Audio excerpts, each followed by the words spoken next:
Representative Wilcox, myself, and members of the governor's office have been working since about midsummer on the restructure of the Department of Alcohol Beverage Control. That restructure has resulted in two bills. One is coming from the House, one is coming from the Senate. The Senate bill is Senate Bill 66. I'll give you a presentation on what is contained in the Senate bill, then I'll let Representative Wilcox show you what's in the House bill. In the Senate bill, in Senate Bill 66, we are restructuring the commission as follows. We are adding 7 commissioners instead of the present 5 commissioners. The 7 commissioners will have responsibilities over a specific portfolio. That specific portfolio would be either licensing and compliance or operations. Those are 2 subcommittees made up of 3 commission members each, with the addition of the chair. So the chair will serve on each of the subcommittees with specific oversight responsibility over those areas. In addition, in accordance with the recommendations given by the legislative auditor, we're adding a new audit division. That new audit division will report directly to the commission. The audit division will be made up of 4 existing members in the audit team throughout the department, plus 1 additional FTE, which will become the audit director. Those 5 people will become the audit division of the DABC, and they will report directly to the commission.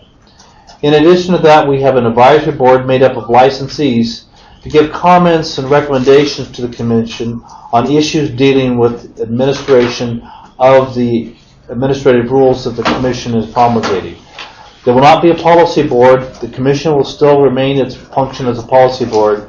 They will merely be advisory as to how those rules are being promulgated and how those rules are being interpreted within the statutory frameworks that we have. Now go to the issues of the executive director of the department. The executive director of the department will be chosen by the governor from 3 names submitted by the commission. So this commission will serve as the initial screening process. The commission will then give those 3 names to the governor. The governor then will pick from those 3 names. The governor rejects the slate. The commission gives him 3 new names. He can then move forward and pick from one of those people. The executive director will then serve at the will of the governor.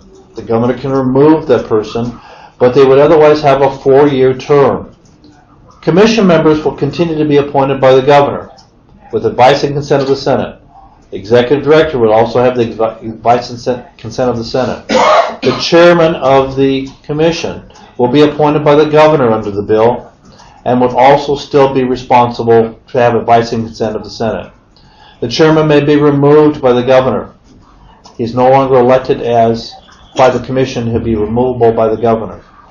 At that point in time, the governor then will have significant responsibility without being the loss of the independence of the commission. The commission will still have the degree of independence that we've envisioned, but it will have more supervision by the executive branch by virtue of the governor's specific role with the executive branch, with the executive director. The issues that we saw during the last 3 audits really focused on internal operations of the department and of the commission. We saw some weaknesses in the commission. We saw some weaknesses in the way that the commission was being operated and the way that the department was being operated. The weaknesses we saw in the commission was the commission did not have the ability to have direct oversight, and yet we're given that responsibility to have that oversight.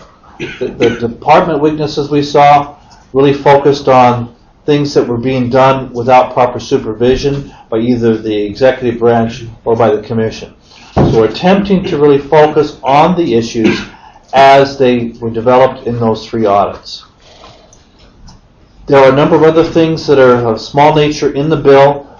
There is some tweaking and some changes dealing with definitions of a small brewer, for example. There are some definitional changes in a couple of other areas to try to bring this into compliance with what we're actually doing. But this is the essence of the Senate bill, Senate Bill 66.